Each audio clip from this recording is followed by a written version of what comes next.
All right, Mom. So I'm really glad that we're sitting down and kind of having this conversation today.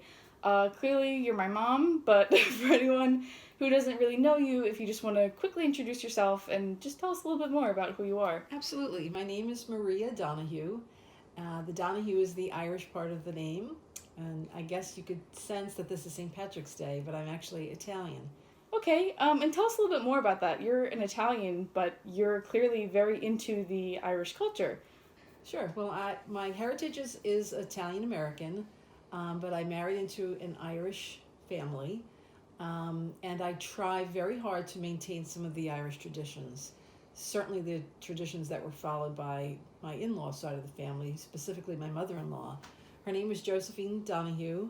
Her maiden name was Josephine Riley, and her family came from County Longford in Ireland. I try, today I've made some of her fabulous traditional soda bread, and I think it's very important because of the Irish side of our family to continue with these traditions through the years. And if you wouldn't mind telling me a little bit more about your connection with my grandmother, and also kind of some of the more traditions that you've learned from my dad's side of the family, and a little bit more about this delicious looking Irish soda bread. Sure. The Donahue side of the family was all about everything Irish, and your grandmother and I loved to sit down and have tea. Tea was a very important part of their daily life, their daily rituals. So we would sit down for tea and we'd talk all things Irish, recipes, areas in Ireland that you longed to go to but never got a chance to see. Specifically on St. Patrick's Day, they would make ham, a boiled ham dinner, cabbage, and boiled potatoes. So we've tried to continue that tradition. Every St. Patrick's Day, I find a ham, we boil it up, we have a party, we have Guinness, we have some drinks, and we just play music all day, and it's a happy tradition.